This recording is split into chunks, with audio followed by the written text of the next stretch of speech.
tahu, udah nggak punya ilmu, nggak tahu diri, saudara. Jadi dia deh, nggak punya ilmu, sok bikin fatwa sendiri, nggak ngerti agama, sok bicara agama, nggak ngerti tafsir, sok bicara tafsir, nggak ngerti nasab, sok bicara nasab. Ada tidak?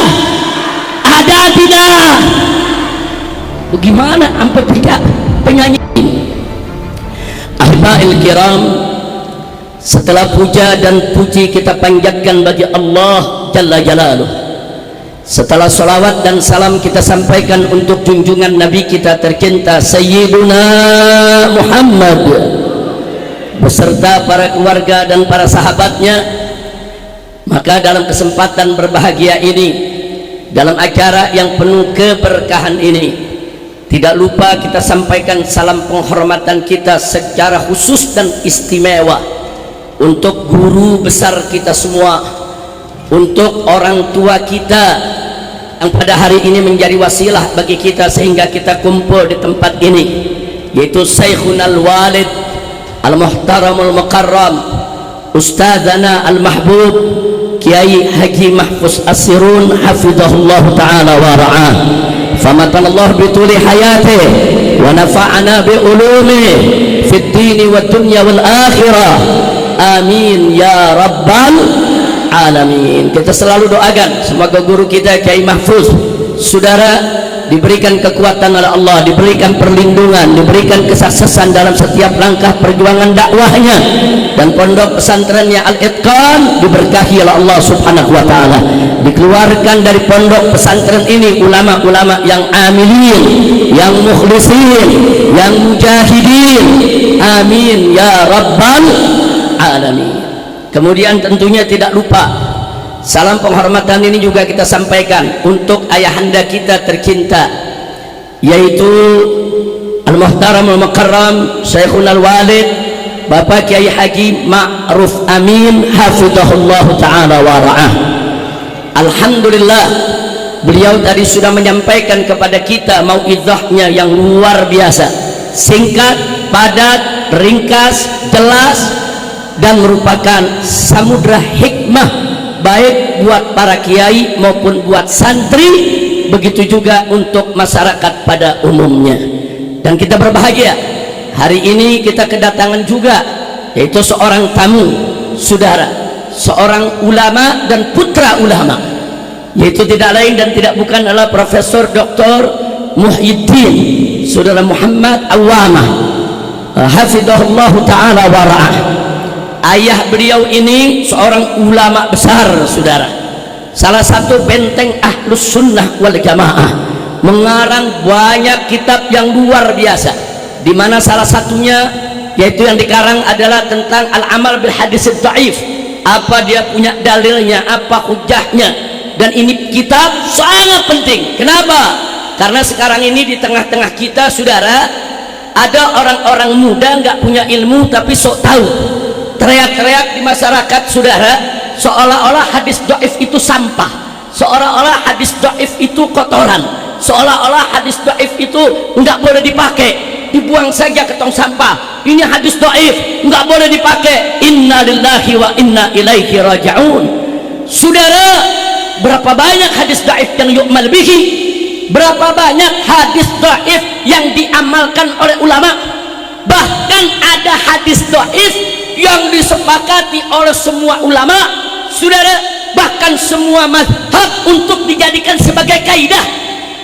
Di antaranya apa? Hadis la darar wala dirar, hadis dhaif, saudara, tapi menjadi kaidah muqarrarah indal ulama, saudara. Jadi jangan seenaknya mengatakan buang hadis dhaif, singkirkan hadis dhaif, nggak usah pakai hadis dhaif. Hadis dhaif itu terbagi-bagi. Hadis dhaif itu ada derajat, ada turunannya. Ada hadis dhaif yang memang dipakai oleh para ulama, bahkan ada hadis dhaif yang dijadikan kaidah oleh para ulama, saudara. Maka itu thariqah Ahlus Sunnah wal Jamaah adalah thariqah yang paling luar biasa, thariqah yang lurus, dan merupakan thariqah dari firqah najiyah. Alhamdulillah. Ada lagi, saudara, yang seenaknya mengatakan, Imam Syafi'i mengatakan idza sahal hadis fahuwa madhhabi. Seenaknya dia comot, ini hadis sahih jadi mazhab Syafi'i, ini hadis sahih jadi mazhab Syafi'i. Tunggu dulu saudara, ada rumusnya, ada sistemnya, ada terminologinya. Tidak semua hadis sahih langsung diambil menjadi mazhab Syafi'i. Jadi jangan sembarangan saudara. Ada lagi yang mengatakan apa saudara, ini hadis saudara tentang antara laki-laki dengan perempuan yang bukan mahramnya saudara tidak batal saudara. Mereka bilang ini hadis sahih dalam Bukhari Muslim, berarti ini jadi mazhab Syafi'i. Berarti mazhab Syafi'i mestinya kalau kita punya wudhu menyentuh istri kita tidak batal dengan alasan ini hadis Sayyidatuna Aisyah radhiyallahu taala anha dalam Bukhari dan Muslim. Dia sok lebih tahu dari Imam Syafi'i saudara, sok lebih pintar daripada Imam Syafi'i saudara. Dia pikir Imam Syafi'i belum baca itu hadis saudara. Hadis yang mana? Sayyidatuna Aisyah radhiyallahu taala anha menceritakan, ini hadis sahih Bukhari Muslim saudara, di mana beliau ceritakan suatu ketika aku tidur, kemudian Nabi sholat malam, kakiku saudara nggak sengaja melonjor di depan arah kiblatnya Nabi. Kemudian kalau Nabi mau sujud dicolek itu kaki saudara, kakiku dicolek, aku tarik. Kata Sayyidatuna Aisyah, ini orang-orang sok pinter apa bilang, tuh lihat tuh Nabi lagi sholat nyolek kaki Siti Aisyah, sholatnya gak batal, berarti gak membatalkan wudhu dong kalau menyentuh istri. Ini hadis sahih Bukhari Muslim, ini harus jadi mazhab Syafi'i. Luar biasa. Jawab jangan, jawab jangan. Karena yang hadir banyak kiai sama santri di sini buat PR lagi deh. Bagaimana buat PR? Jawab apa PR? Semua minta jawab. Ada lagi satu hadis juga dari Sayyidatuna Aisyah, yang ini ada dalam Sahih Muslim saudara, hadis sahih. Siti Aisyah cerita, faqadtu Rasulullah, suatu ketika aku kehilangan Nabi dari tempat tidur malam, kamar gelap, rabang nggak ada Nabi di samping saudara, di ranjangnya. Kemudian Siti Aisyah terus merayap, tahu-tahu dipeganglah saudara kedua daripada telapak kaki Nabi, tumit Nabi. Ternyata Nabi lagi sujud sholat malam. Kata orang-orang yang sok pinter, tuh lihat tuh hadis sahih lagi tuh, Nabi lagi sholat, lagi sujud, dicolek kakinya, Nabi nggak batalin sholat. Berarti wudhu kita kalau kena istri nggak batal. Ini hadis sahih. Ada dua hadis sahih sudah bercerita seperti itu. Kenapa kita sekarang mazhab Syafi'i kok kena istri batal wudhu? Nah ini mesti dikoreksi kata dia, karena ini hadis sahih, ayo kita ambil jadi mazhab Syafi'i.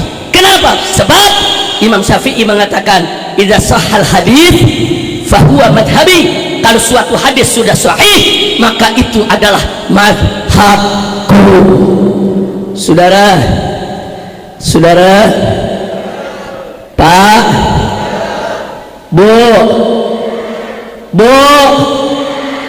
dalam mazhab Syafi'i kalau suami punya wudhu tersentuh istrinya batal gak? Jawab yang kompak, batal gak? Batal gak? Tapi hadis sahih katanya nggak batal. Nah lo PR ya, PR. Jawab baik, saya jawab sekarang atau nanti? Sekarang atau nanti? Ketahuan lo nggak mengundang lagi lo. Kita minta izin dulu Ki Mahfud. Ki Mahfud disuruh jawab sekarang. Ki Mahfud jawab, kata Ki Mahfud, imtithalan li amri ustadi wa syaihi Kiai Haji Mahfud As-Sirur. Kita jawab singkat saja. Mau tahu jawabannya? Betul saudara. Bagi Imam Syafi'i radhiyallahu taala anhu, di dalam saudara istinbat hukum saudara tidak cukup hanya dengan hadis ini sahih atau dhaif. Di sana ada kaidah-kaidah saudara yang harus kita sama mengerti dan telusuri, yang pada nantinya kaidah-kaidah itu akan menentukan suatu hadis itu dipakai atau tidak dipakai sebagai dalil. Kadang-kadang ada hadis sahih saudara, tapi nggak bisa dipakai dalil karena ada kendala-kendala kaidah, saudara. Maka itu yuk mari kita lihat Al-Imam Asy-Syafi'i radhiyallahu taala anhu berpegang kepada ayat wudu. Ya ayyuhalladzina amanu idza qumtum ilas shalah faghsilu wujuhakum wa aydiyakum, saudara, dan seterusnya. Nah, di tengah ayat Allah menceritakan, saya singkat saja saudara karena waktunya memang sangat terbatas. Di tengah ayat Allah ingatkan di antara yang membatalkan wudu itu aula mastumun nisa, yaitu kalau kamu menyentuh perempuan. Bagi Imam Syafi'i, lamsun di sini saudara dengan makna hakiki, lamsun adi. Imam Syafi'i mengartikan ayat tersebut, lamsun itu bersentuhan, pertemuan kulit dengan perempuan bukan mahram dari kita, saudara. Ini makna hakiki. Bagi Imam Abu Hanifah, mereka mengartikan lamsun di situ jima, menyentuh di situ bahasa kiasan, majazi, maksudnya adalah hubungan intim antara suami istri, saudara. Makanya dalam mazhab Abu Hanifah menyentuh istri nggak batal wudu, tapi kalau menyentuh istri baru batal wudu. Kenapa? Karena mengambil makna majazi. Itu mazhab Abu Hanifah. Mazhab Syafi'i nggak begitu, saudara. Selama satu ayat hukum bisa diartikan secara hakiki, nggak boleh dibawa ke majazi, saudara. Ini prinsip dalam mazhab Imam Syafi'i, saudara. Arti ayat tadi langsung artinya menyentuh, itu makna hakiki, jangan dibawa ke majazi selama masih bisa dipahami secara hakiki, saudara. Kira-kira jelas tidak? Jelas tidak? Saya kasih contoh, saudara. Dalam ayat sifat kita keluar sedikit, yadullah fawqa aydihim, tangan Allah ada di atas tangan mereka, saudara. Kalau diartikan tangan dengan makna hakiki, maka dalam mazhab Asy'ari, saudara, itu bisa mengantarkan kepada tasbih dan tajsim. Apa itu tasbih? Menyerupakan Allah dengan makhluk. Apa itu tajsim? Menjasmanikan Allah dalam bentuk, saudara. Bagi Ahlus Sunnah wal Jamaah, mazhab Asy'ari haram untuk mengartikan sedemikian rupa. Padahal arti yadun secara hakiki ini tangan, tapi di sana ada makna majazi. Arti majazinya tangan itu bisa diartikan kekuatan atau kekuasaan. Dalam konteks ini, saudara, ya mazhab Asy'ari, saudara, begitu juga mazhab fikih Syafi'i nggak boleh diartikan hakiki karena nggak bisa diartikan secara hakiki, bisa mengantarkan pada tasbih dan taksim, sehingga wajib, saudara, untuk diartikan secara majazi. Tapi kalau ayat wudu tadi bisa diartikan hakiki, menyentuh, kenapa harus diartikan majazi? Ini mazhab Imam Syafi'i. Kira-kira jelas tidak? Yang kedua, saudara, kita kembali ke hadis tadi. Mazhab Imam Syafi'i, para ulama menjawab betul, itu hadis Siti Aisyah memang hadis sahih. Sahih, kami akui itu hadis sahih, wajib kami terima dan sudah kami terima. Tapi nggak bisa dijadikan dalil untuk tidak batalnya wudu jika tersentuh istri. Kenapa? Hadis itu sahih tapi tidak ada penjelasan. Satu, Siti Aisyah bilang lagi tidur, kakinya depan Nabi lagi sholat, terus Nabi sentuh kakinya, ditarik. Dalam hadis nggak ada penjelasan Siti Aisyah tidurnya pakai selimut apa enggak, saudara, nggak jelas. Kalau nggak pakai selimut, betul, berarti disentuh kakinya. Kalau pakai selimut, bukan kakinya yang disentuh, selimutnya. Karena nggak jelas, nggak boleh dijadikan sebagai dalil mutlak. Justru itu harus diikutkan ke ayat yang sorry, saudara. Ayat Qur'annya sorry, menyentuh, saudara, perempuan yang bukan mahram batal, sorry. Hadisnya gak sorry, nggak bisa yang gak sorry ngalahin yang sorry. Justru yang gak sorry harus ditakwilkan ikut yang sorry. Kemungkinan Siti Aisyah pakai selimut, saudara. Kira-kira jelas tidak? Jelas tidak? Yang kedua, saudara, lah itu Siti Aisyah pegang kaki Nabi, telapaknya, tumitnya, waktu Nabi lagi salat. Saudara, ini hadis sahih, kita terima, saudara. Tapi nggak ada penjelasan waktu disentuh sama Siti Aisyah, Nabi pakai khuf apa enggak. Saudara, kalau musim dingin Nabi tuh suka pakai khuf, saudara, sepatu kulit yang menutup dari telapak ujung jari sampai mata kaki, yang gak tembus air dan bisa digunakan untuk musafir perjalanan, saudara. Kalau musafir bisa pakai khuf 3 hari 3 malam. Kalau bukan musafir boleh pakai khuf 1 hari 1 malam, saudara. Nabi alaihi salatu wassalam kalau musim dingin sering memakai khuf. Dalam hadis gak ada penjelasan Nabi pakainya musim, Nabi disentuh kakinya pakai khuf apa enggak. Kalau enggak pakai khuf, mana penjelasannya? Kalau pakai khuf bisa ditakwilkan karena sejalan dengan sharihul ayah. Kira-kira jelas tidak? Maka itu saya mau tanya, mazhab Syafi'i cerdas tidak? Bagus tidak? Teliti tidak? Bangga tidak ikut mazhab Syafi'i?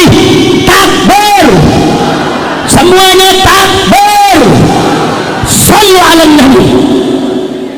Jadi jangan seenaknya ngomong kalau hadis sahih itu mazhab Syafi'i, pala lu menyan. Emang semudah itu? Enggak semudah itu. Betul kalam Syafi'i, idza sahhal hadis fahuwa madhhabi. Tapi ini bukan untuk orang awam, saudara. Ini untuk mujtahid, ini untuk orang alim yang bisa menilai, yang bisa melihat apa betul hadis sahih tersebut tidak sampai kepada Imam Syafi'i, apa betul hadis sahih itu, saudara, memang belum diistinbatkan oleh Syafi'i, apa betul hadis sahih itu bisa ditarik ke mazhab Syafi'i, yang bisa menentukannya adalah para ulama. Betul, betul. Ada lagi, saudara, di YouTube dai Wahabi, saudara, ngomong enak betul. Saudara-saudara, jangan pernah baca kitab Ihya Ulumuddin, karena Ihya Ulumuddin 90% hadisnya dhaif.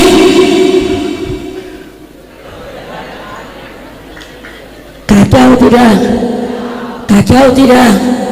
Di Al-Itqan ini termasuk rutin dibaca Ihya Ulumuddin, saudara. Betul, kiai-kiai Betawi setiap hari Selasa kumpul di Tangkuban Perahu, masjid di Manggarai sana, saudara. Yang dibaca, saudara, adalah kitab Ihya Ulumuddin, saudara.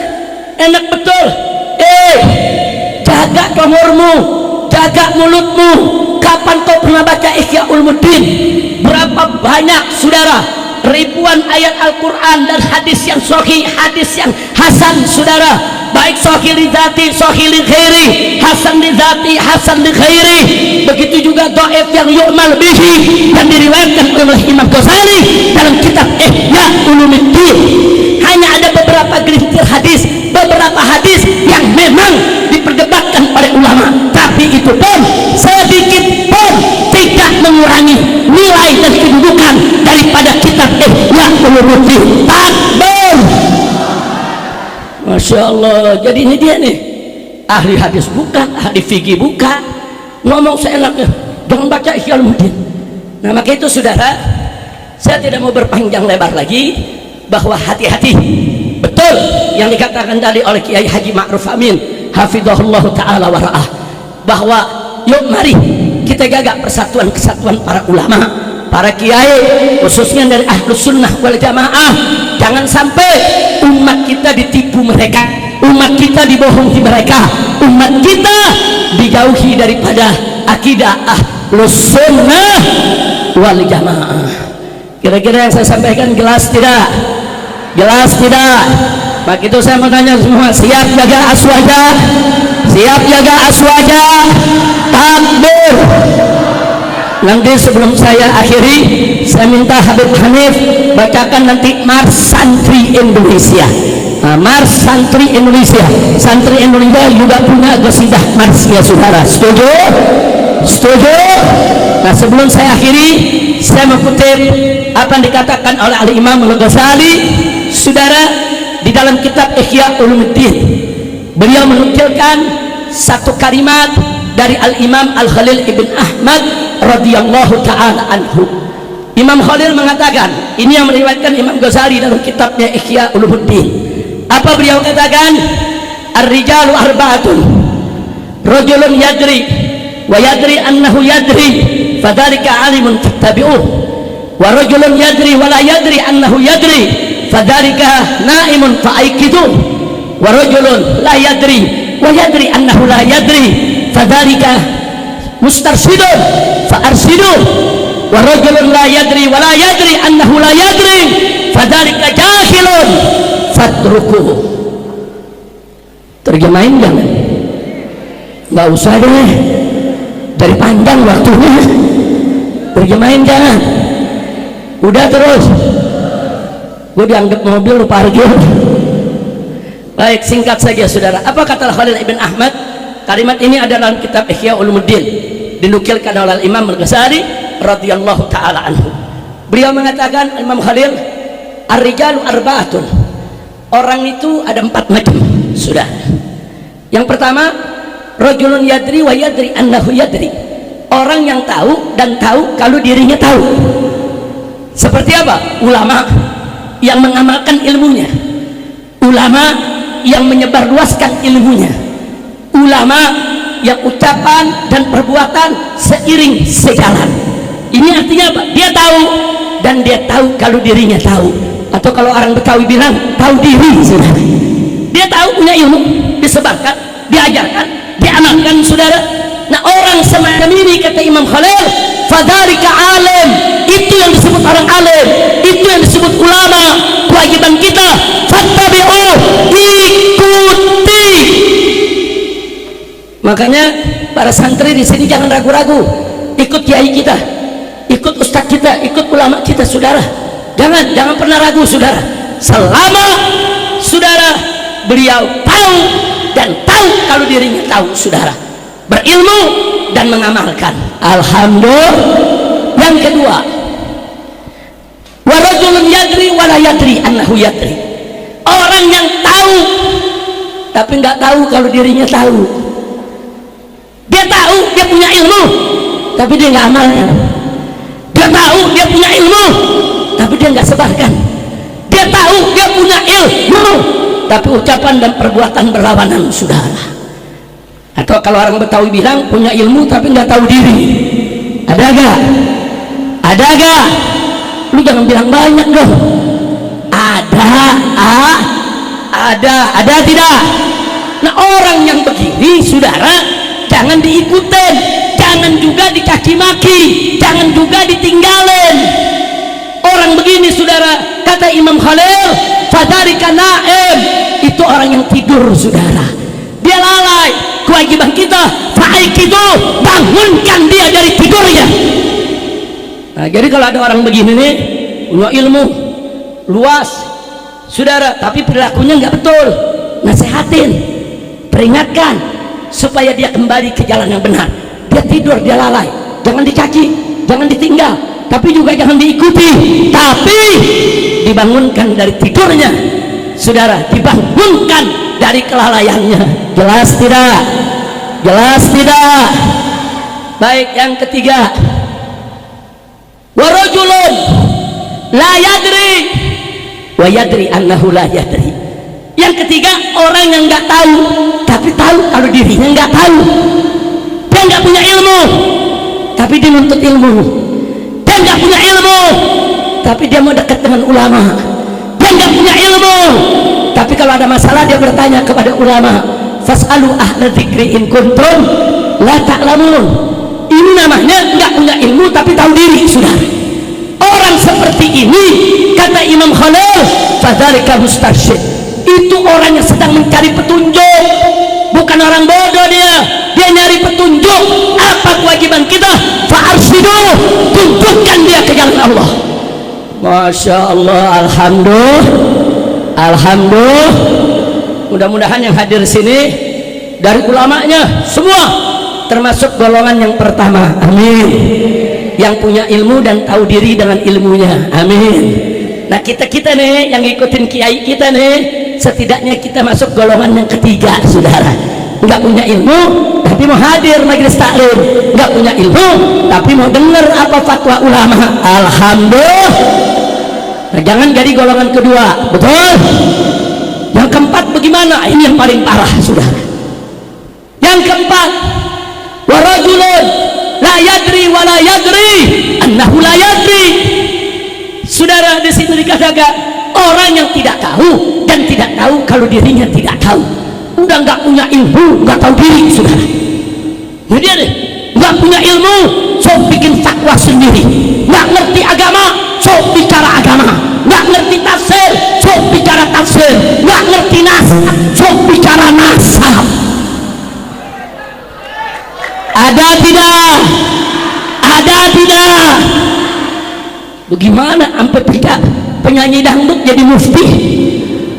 Pusing lagi dah. Astagfirullahaladzim. Inna lillahi.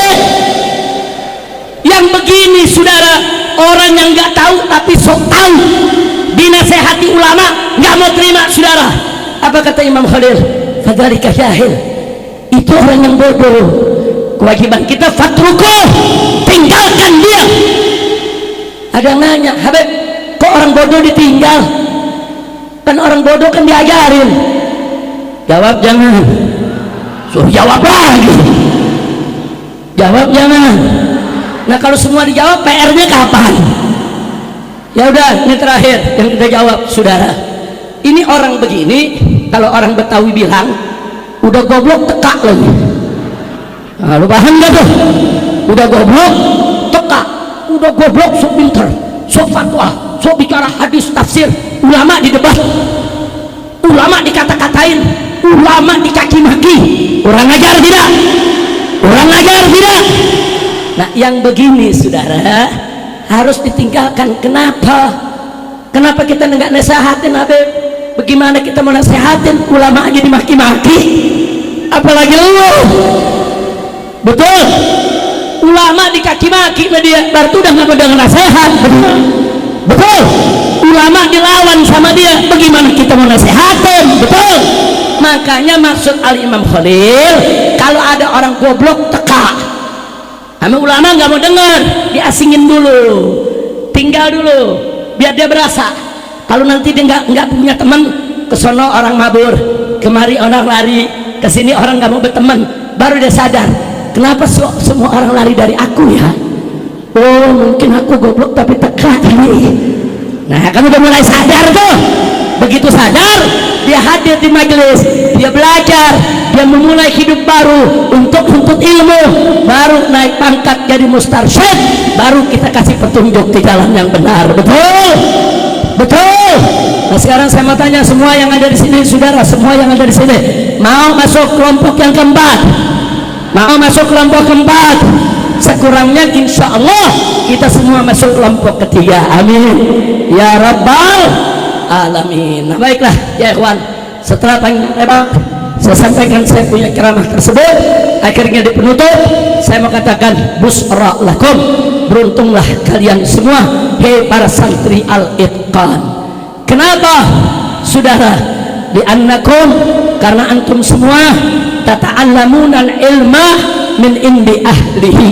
Anda semua belajar ilmu dari sisi ulama yang memang ahli di bidang ilmunya. Alhamdulillah.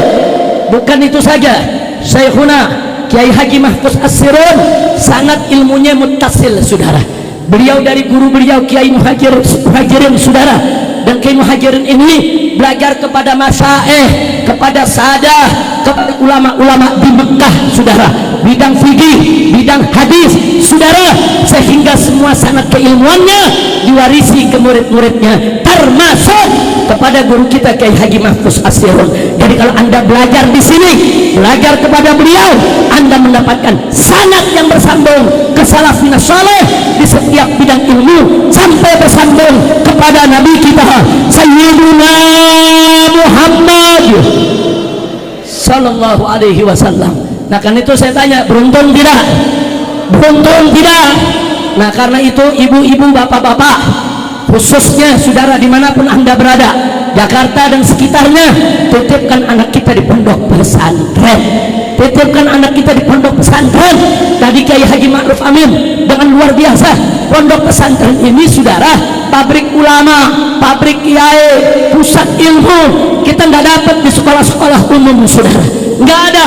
Kita mau ada berguru langsung kepada kiai, kepada ulama, adanya di pondok pesantren saudara.